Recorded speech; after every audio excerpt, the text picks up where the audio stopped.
The reading is from Matthew 6, starting at verse 1. Be careful not to practice your righteousness in front of others to be seen by them. If you do, you will have no reward from your Father in heaven. So when you give to the needy, do not announce it with trumpets as the hypocrites. Do it in the synagogues and on the streets, to be honoured by others. Truly, I tell you, they have received their reward in full. But when you give to the needy, do not let your left hand know what your right hand is doing, so that your giving may be in secret. Then your Father who sees what is done in secret will reward you. And when you pray, do not be like the hypocrites, for they love to pray standing in the synagogues and on the street corners to be seen by others. Truly, I tell you, they have received their reward in full. But when you pray, go into your room, close the door, and pray to your Father who is unseen. Then your Father who sees what is done in secret will reward you.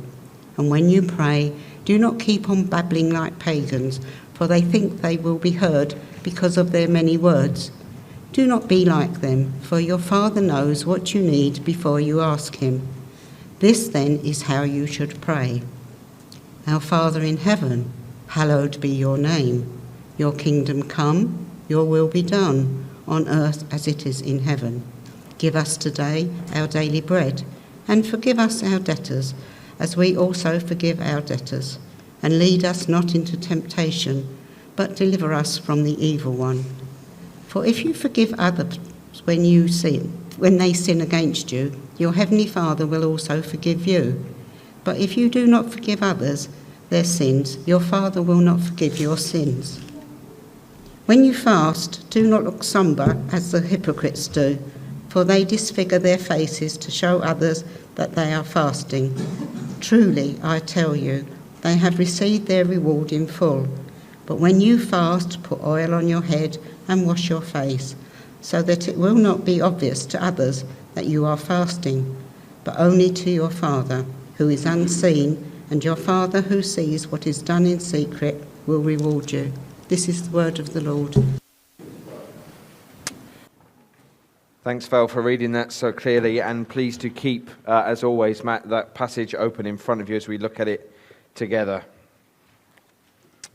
In our children's primary school, they have a reward system where they like to give certificates out for those who have displayed particular examples of the school values. And this week, two of our boys got wind that they might be up for an award, and they upped their game. They were on their best behaviour, at school at least, and they were talking about it, and Thursday came, and one of them comes home with a certificate, and one of them doesn't. Now, the one that wasn't, I have to say, what was really nice was that they were very pleased for the one that did, but there was also the disappointment of not having that certificate. And I was able to say to them, because I had my head in this passage, look, don't behave well because your teacher's watching. Behave well because God sees it and he's pleased with it. And that's all that matters. And even if your teacher doesn't see it, I can promise you God will. And I think that is simply the message that Jesus is trying to get across here in these verses we're looking at this morning. Do you see there in verse 1? Be careful not to practice your righteousness in front of others to be seen by them. If you do, you will have no reward from your Father in heaven. Jesus here is saying he wants us to practice righteousness, but he wants us to do it for the right audience and for the right reasons. Now, it's been a while since we've been in the Sermon on the Mount, and I don't know about you, but as I began to look at it again this week, I needed a bit of a reminder about what it's all about. And so, first of all, the Sermon on the Mount is about the authority of Jesus, about how Jesus is the one given the authority by God to rule over God's kingdom as his king. And so the sermon begins and it ends with a focus on the authority of Jesus. But we see it throughout the sermon as well. We see it in chapter 5 with that repeated phrase, you have heard it said, but I say to you. It's Jesus claiming authority. And we see it when Jesus says that he is the fulfillment of all the Old Testament law. And all the Old Testament prophets, he says, he is the fulfillment. It can only be understood and it can only be fulfilled through him. And so in light of the words that are recorded at the end of Matthew's Gospel, where Jesus says that all authority in heaven and on earth has been given to him, therefore go and make disciples of all nations, baptizing them and teaching them to obey everything I have commanded. As we read the Sermon on the Mount, we are being encouraged to recognize the authority of Jesus. We're being encouraged to listen to the authority of Jesus, and we are being encouraged to obey the authority of Jesus. But that is all done in a setting on the Sermon on the Mount that kind of echoes back, or rather fulfills, the giving of the law through Moses to the Israelites at Mount Sinai. And that's important to recognize because it helps us to understand that the obedience that Jesus calls for is not just blind obedience to a set of rules. Rather, it is the obedience that comes from a heart that's been transformed by God's grace. Because remember when the law was given to the Israelites, God had already rescued his people. And he'd done that because he had committed himself to them. He'd committed his love to them. He says to them, I am your God, you are my people. And as a result of that foundation of grace, as a result of the fact that I've decided to love you, I want you to now live in a relationship with me where you obey what I instruct you. And as you do that, you will increasingly reflect me, and you'll reflect me to a world that is watching. And it's exactly the same dynamic we have here in the Sermon on the Mount. We live obediently to Jesus because we recognize the goodness of his rule, and therefore we recognize the goodness of a life lived in obedience to that rule, and because we want to bring him glory by putting that grace and that obedience on display. We live the way Jesus calls us to be, because by his grace, that is what we have become. Remember the Beatitudes. Blessed are. We live like this because by God's grace we are like this. So obedience to Jesus it's not about getting into the kingdom. It's we live like this because we are in the kingdom. Which I think helps us to understand this repeating theme of righteousness that runs throughout the sermon. So you get Matthew 5 verse 6. Blessed are those who hunger and thirst for righteousness, because they will be filled. Matthew 5 verse 10. Blessed are those who hunger and thirst for righteousness, for theirs is the kingdom of heaven. And that's the same thing I've just said. No, that is true, yes. And then Matthew 5 verse 20. For I tell you that unless your righteousness surpasses that of the Pharisees and the teachers of the law, you will certainly not enter the kingdom of heaven. And that's the one that would have made people stop and think. That's the kicker. Because how can I have a righteousness that surpasses the Pharisees? They are like the most righteous people. Everybody knows they're righteous. You just look at how they spoke, and you look at how they dress, and you listen to how much they know about the scriptures and the way they live their lives. And these guys, they're the righteous ones. I've got no hope of being more righteous than them. How can I be more righteous than them? Well, let me tell you, says Jesus. You can be more righteous than them by not being a hypocrite. By not being a hypocrite. Verse 2, don't be like the hypocrites. Verse 5, don't be like the hypocrites. Verse 16, don't be like the hypocrites. And you say, well, how do you know that Jesus is talking about the Pharisees when he says the hypocrites? Well, because it's one of his favorite titles for them. Throughout Matthew's Gospel, chapter 15, chapter 22, lots of times in chapter 23, he talks about the Pharisees as hypocrites. And that word hypocrite at the time of Jesus is the name that's given to an actor. Someone who's putting on an act, someone who's playing a role.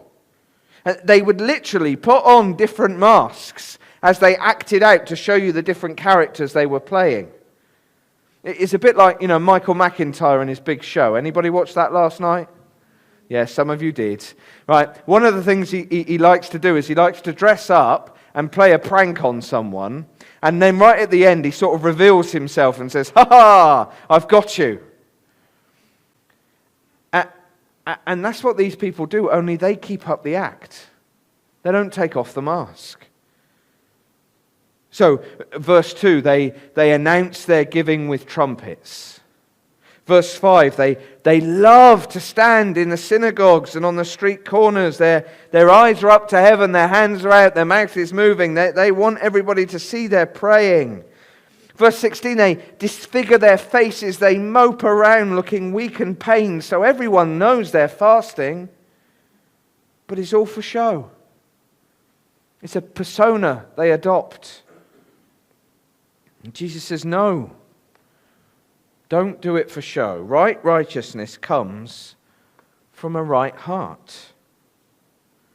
Comes from a right heart. So, Jesus says, chapter 5, verse 20, your righteousness needs to exceed the Pharisees. And then verse 21 onwards, he starts exposing the teaching of the Pharisees. You have heard it said, don't murder someone, don't sleep with someone who's not your wife, don't get divorced unless you give them a certificate, don't break an oath. And that's all behaviors. But Jesus says, but I tell you, don't get angry in your heart.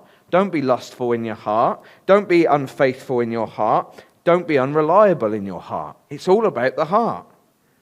Righteousness comes from the heart. And he ends this, chapter 5 and verses 43 to 45, with a focus on love.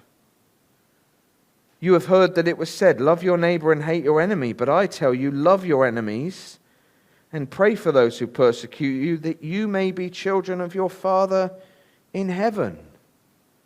And so verse 48, being perfect, like the Father is perfect, comes from loving like the Father loves. It's about knowing the love of the Father for us. It's not just about us loving him more, it's about understanding more of his love for us, so that we love him more with all of our mind and body and soul and strength. And as that love builds and swells up inside us, it overflows not just to our neighbors, but to our enemies as well. Just like how God loves us in Jesus. It's just about the heart. So you've got the ugly, disfigured, hypocritical righteousness of the Pharisees, or you've got the exceedingly beautiful and lovely righteousness of the Father. And whilst righteousness begins in the heart, it doesn't end there. Notice how a righteous heart will lead to a righteous behavior. A righteous heart will lead to a righteous behavior. Chapter 6, verse 1, be careful not to practice your righteousness in front of others to be seen by them. So Jesus expects his people to practice righteousness. And he expects that righteousness to be practiced in ways like giving and praying and fasting. So verse 2, when you give to the needy. Verse 5, when you pray. Verse 7 again, when you pray. Verse 16, when you fast. When you do them. Jesus expects the people of his kingdom will be doing these things. A righteous heart will lead to a righteous life. Right desires, right values, right priorities, right thoughts, right words, right behaviors. And yes, the foundation of that should always be grace. But we are always in danger of thinking, well, grace means no obligations. And that comes out in things like, well, I don't have to pray. I don't need to fast. I'm not compelled to give. And we react to anyone telling us we should be doing those things as going, well, you're telling me I must do it, therefore that's legalism, not grace, therefore I don't have to pay attention to you. I don't have to worry about those things. In fact, because you've told me I'm going to do them, I'm now not going to do them. And that, I think, is especially dangerous in a culture where we make so many decisions based on how we feel in a moment in time, rather than the things we should be committed to. Why? And I keep focusing on it because of our focus for the year, but why don't more of us come to the prayer meeting? Well, because I feel tired. Well, because I feel like I can't fit it in. Well, because I know if I go, I'm going to feel cold. Well, because I feel like I can't pray publicly. And I don't want to just dismiss those things, but maybe Jesus here is just gently highlighting that there are certain expectations that go with a life of faith. Righteous hearts lead to righteous practice. Yes, grace, but grace empowers the self-discipline of a righteous life. Sometimes we do things not because we feel like it, but because we should be doing them. And remember, a righteous life is the fruit of God's grace. So it means that as we pray and as we fast and as we give, it will be for our good, even if it doesn't feel like it. And it will bring him glory, even if we can't see it. We do them because it shows the goodness of a life lived in the kingdom of Jesus. But when we do them, when we practice our righteousness, make sure we are doing it for the right audience and for the right reasons. And Jesus teaches this by talking about the negative, don't be like this, before he teaches about the positive, instead be like this. So first of all, he looks at our giving to the needy. Chapter 6, verses 2 to 4. Have you ever heard that expression, don't blow your own trumpet? Well, now you know where it comes from. See?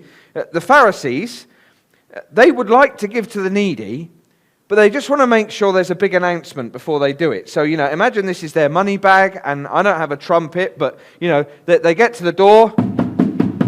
Oh, sorry, everyone. Don't pay any attention to me. I'm just dropping this in the box marked food bank. Thanks very much. See you all later. And we see this all the time, don't we? We went to the Globe Theatre, and if you are a generous enough supporter, you get a little plaque with your name on the wall. Yes, I'm very generous, aren't I? I love the arts, and I love to support it. It's such a great thing to do. Or companies do it, don't they? They, for every pound that's spent in this supermarket, we'll give £1 back to the community. And when we do that, can we just make sure that the check is really big so everybody can see it, and the Instagram stream, make sure that's live so we get lots of likes? And Christians do it as well. I was listening to Premier Radio before Christmas, and they were trying to encourage people to give more money to the work of Premier Christian Radio. And what they started to do was saying, Janet from Lewisham, she's just given us £500. Janet, you're amazing. Thank you so very much. Now, I don't know Janet's motives, but what I worry about is that kind of announcing can awaken the hypocrite in us. I think I'd like to give some money now. Well done, Ollie from Elmstead. You gave us £50. It wakens the hypocrite in us. You say, don't be so cynical. But But we have to be careful we don't fall into that trap. Where we just want to let it slip how much or how many good causes we give to. Why? When we do that, when we just want to let it be known, why? Why do we want to let it be known? Why would you want people to know? Why would that make you feel good? And the hypocrites, they want it to be known for their reputation and for their pride. So people will think well of them and say, well done. Don't be like that, says Jesus. Not only should others not know what you give, except the treasurer, because you give by standing order, because that's actually really helpful for us. And if you don't understand what I mean, speak to me afterwards. But not only should others not know what you're giving, Jesus says you shouldn't really know what you're giving. Verse 3, your right hand shouldn't know what the left hand's doing. And you say, how does that work? And it doesn't, because it's a picture. You know, hopefully the two hands are connected to the one brain. But Jesus is trying to give us a picture of self-forgetful generosity. That our disposition, our heart is one of such overflowing generosity that we do it without thinking. It's like an automatic neural pathway. You know, when you burn your finger, you don't have to go, oh, that's hot, I think I'll remove my finger from the flame. It's automatic, isn't it? You don't think about it. Well, Jesus is saying, let that be like your giving. That you have this spirit where you don't need to think about it and you don't need to keep track of it. And that's not encouraging kind of thoughtless or reckless management of our finances, but it is encouraging a self-forgetful spirit of generosity towards those in need. Recognizing, verse 4, that whilst others might not see it, God will. And they'll see our reasons for giving it at the same time. Next, verses 5 to 15, Jesus talks about praying. And listen to how he describes how the hypocrites pray. Verse 5, they love to pray, standing in the synagogues and on the street corners to be seen by others. You can almost see them there, can't you? And they're there, and they're sort of like that, but they open an eye every now and again. Just, oh yeah, someone's watching, that's good, I'll carry on. That's good. And the Pharisees, they're known for their long and theologically correct prayers. They sound really good. They sound really on point. They use all the right words. They tick all the right boxes. Now look, Jesus is not saying don't pray in public. Jesus himself prayed in public. Jesus himself prayed with others. Jesus isn't saying don't pray in public. He's saying that when you pray, don't be like a hypocrite. So we want to encourage more praying as we gather together. We want to encourage more praying out loud as we chat with one another afterwards. It would be great if I saw people praying more. It would be great if there's more people praying in our fellowship groups and in our prayer meetings. But I want people to be praying not because they want to impress others with the quality of their prayers or the quantity of their prayers. We want to be praying because we know the joy of communing with our Father who is in heaven, to praise him, to seek him for ourselves, for others, and for his kingdom. And I said before that private prayer will drive our desire for public prayer, but Jesus is highlighting a danger here where he says that beware if you're happy to pray in public, but there's little prayer in private. There's little prayer in the secrecy of your own home and in the secrecy of your own heart. So Jesus says, verse 6, go into a room where there's no one to impress, only where your Father in heaven sees. But then there's another group that Jesus wants to warn against being like, and that's the pagans. You see there in verse 7, and when you pray, don't keep on babbling like pagans, for they think they will be heard because of their many words. And if you're wondering what that's like, we see an example of it in the Old Testament, in 1 Kings 18. the story of Elijah and the prophets of Baal. And if you don't know that story, it's a brilliant story. Go read it this afternoon. It's going to be horrible weather. You don't want to go outside. Read 1 Kings 18, okay? And what happens there is that Baal is a false god that lots of people in Israel have begun to worship. And Elijah, who is the prophet of Yahweh, the prophet of the Lord, he says, right, we're going to settle this once and for all. We're going to see who the true God is. We'll build an altar. You guys pray for fire to come down. I'll pray for fire to come down, and we'll see whose God answers. And the prophets of Baal, they get to go first, and they are at it all day. They up the ante. They are praying and they're crying out, and it's not working, so they're praying even more intensely, and they're saying more and more, and then they start dancing, and then they even start cutting themselves because surely he'll hear. That's pagan prayer. The louder, the longer, the more words you use, the more God's going to respond. That's pagan prayer. And again, you see this in churches. I went to a conference not so long ago, and the people that were leading the worship at the conference, they get to this bit of the day, and they're like, right, we want you all to stand up, and we want you all just to cry out what's on your hearts to God. We're going to carry on playing the music, and we want you to pray. And people started, and all of a sudden there's all these voices going up, and the minute they thought that the prayer was starting to quieten down, no, keep going, say it again, the Lord wants to hear from you. And they play the music a little bit more emotively, and they keep us going. And this went on for quite a while, and they kept saying, just share with the Lord what's on your heart. And I ended up looking at the lady next to me. I said, I don't think they want me to say what's on my heart right now. And the look she gave me made me realize that it was probably time for me to go home. Now again, I don't know the motives of everybody in that room. But can you see how that prayer starts to begin to look a bit like pagan prayer? And instead, Jesus says, don't think you'll get heard because of your many words. For your Father in heaven knows what you need before you ask him.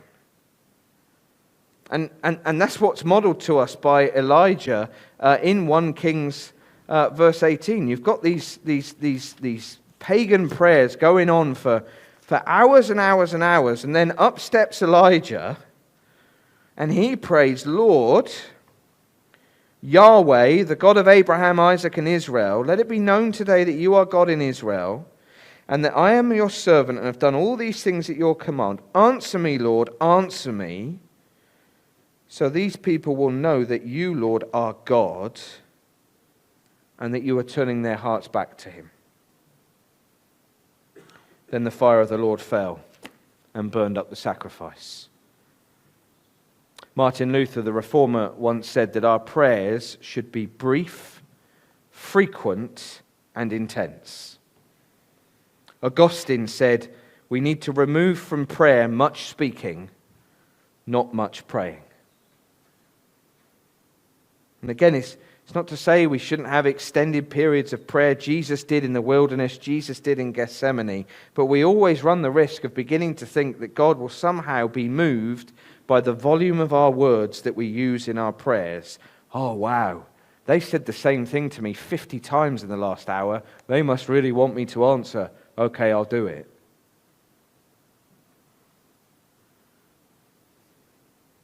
And actually, there is something liberating in the kind of praying that Jesus is calling us to here, isn't there? That you don't have to pray long prayers. You don't have to have very fine, technically sounding prayers. You don't have to convince God that your prayers are important so he'll want to answer them.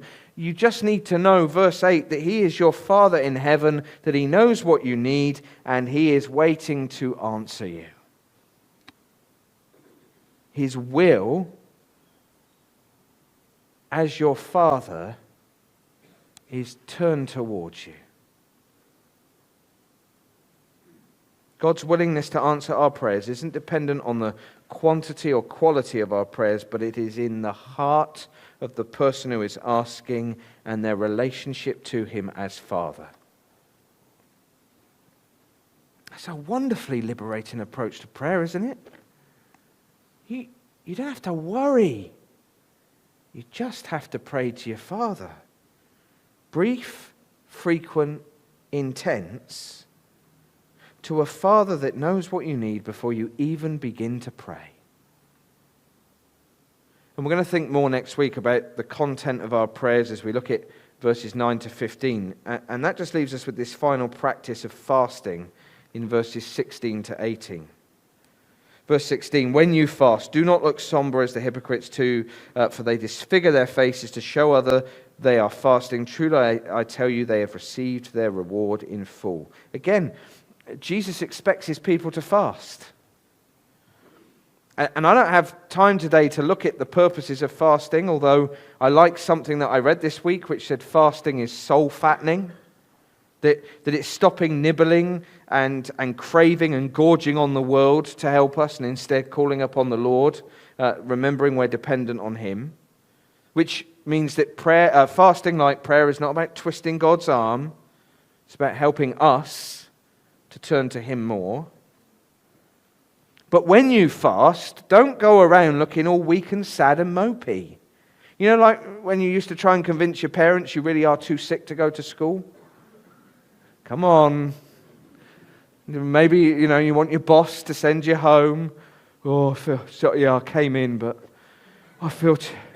I'm just going to sit down. Hang on.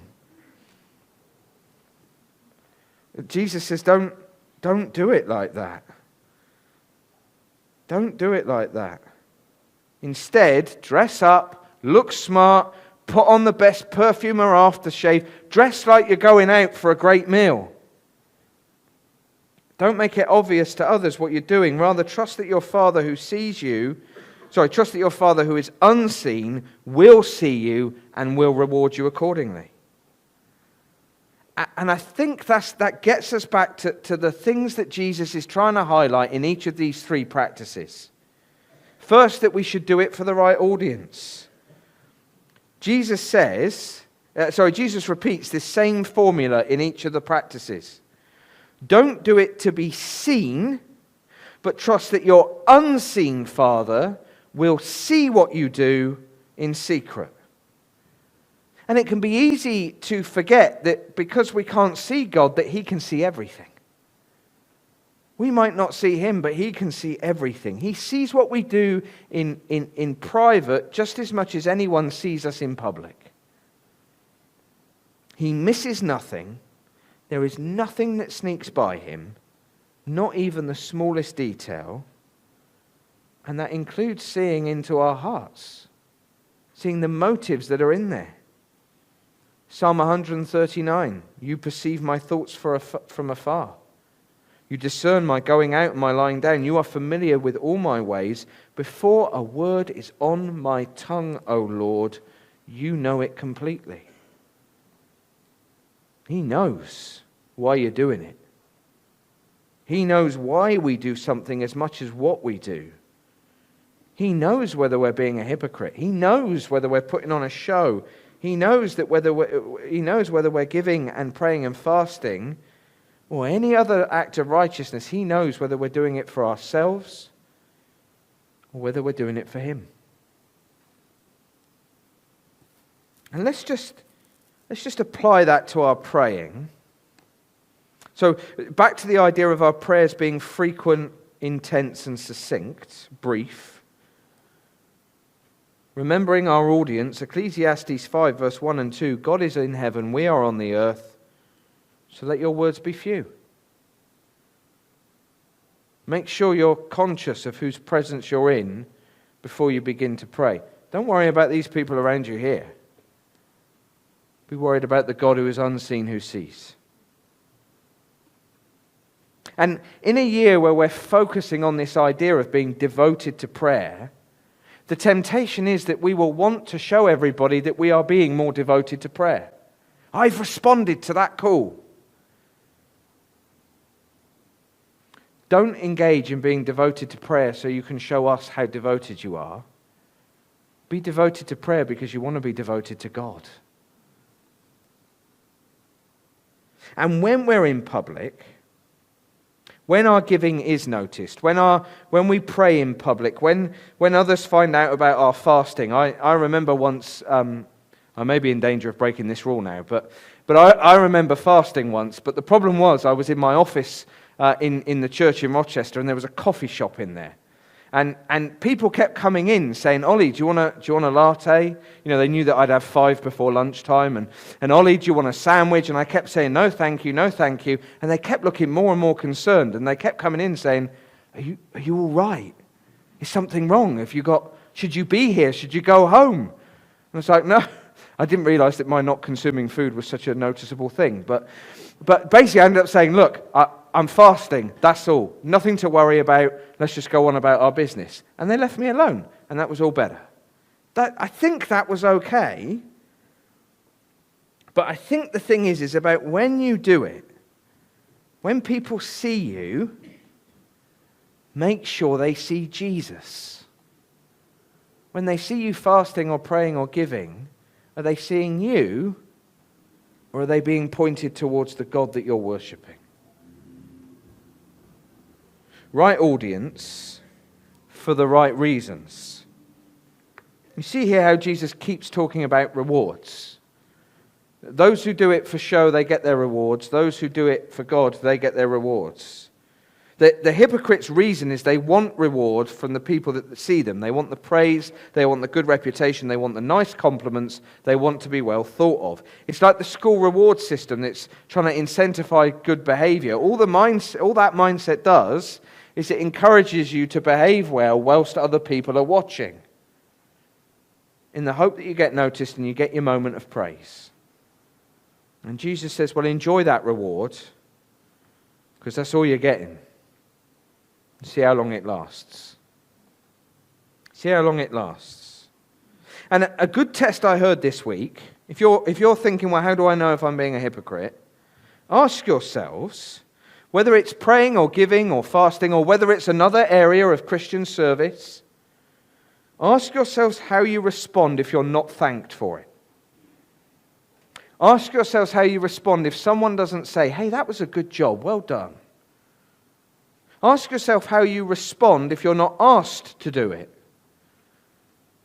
Ask yourselves how you'd respond if you're asked not to do it anymore. To quote a posh Bible teacher I heard this week, do you get huffy? I thought that was the politest way of expressing that. If that's your response, then maybe it's showing you're doing these things for the wrong audience and for the wrong reasons, seeking the wrong reward. Instead, the righteous heart seeks its reward from God. Then your Father who sees what is done in secret will reward you. And these rewards, they're scattered throughout the sermon. They're there in every beatitude, comfort, the inheritance of the earth, filled with righteousness, mercy, God's presence. We'll hear more about the rewards in a few weeks when we think about what it means to store up treasures in heaven. The ultimate reward is the pleasure of our Father, who knows what we need as we call to Him, and He's ready to pour out His blessings on us. And I think that is the actual antidote to hypocrisy. Whether you're worried about being a hypocrite, whether you have become a hypocrite, the antidote to guarding us against hypocrisy is by reminding ourselves that we know God as our Father. You see, if you don't know God as your Father, or if you forget that that's the relationship you have with God through Jesus, then you will always feel the need to be impressive. You will always feel the need to self-promote and self-justify. Partly that's to feel right about yourself. You need to feel right about yourself if you're not resting in the righteousness of Jesus. But maybe it's also because you start to think, well, if I need to show God that I'm right, and if everybody else thinks I'm right, then I can say to God, look, they think I'm right. Really, you should probably start thinking about me in the same way, okay? But the person who is confident in their relationship with God as their Father, they are secure in His love. They are secure in His presence. They are confident of his desire to protect them and to support them and to encourage them and to grow them. And so they don't need to feel the need to impress others. And they know they can't impress God. And so they know they don't need to cajole him into action. They know he knows what they need and that he's waiting ready to pour out his blessing on them. So they have the confidence of chapter 7. Which of you, if your son asks for bread, will give him a stone, or if he asks for a fish, will give him a snake? If you then, though you are evil, know how to give good gifts to your children, how much more will your Father in heaven give good gifts to those who ask him? It's knowing God is your Father. Knowing God is our Father means we no longer feel the need to impress. Instead, we know we can rest. We don't feel the need to impress. Instead, we can rest. We rest in his grace. We rest in his love. We ignore the reward system of the world. And instead, we enjoy the rewards that God graciously flows out to us through Jesus, the one in whom we're adopted as the children of God. How I long that we would all know more of God as our Father. How I long that we would all realize just how much he really does love us. He really does love us. And he will not take that love away from us. So we don't need to impress him. And we don't need to impress anybody else. And we can rest in that love and let our acts of righteousness flow from that. And I think we need to remember that as we go away from a passage like this, because it can feel crushing, can't it? You're going to go out this week and you're going to feel prompted to give to something, and you're going to go, oh, why do I want to do that? Or you might feel like you want to pray out loud or pray with someone. You go, oh, why do I want to do that?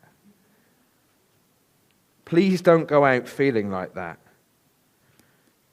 Don't be paralyzed into doing nothing. The truth is, our motives are always going to be mixed this side of heaven, aren't they?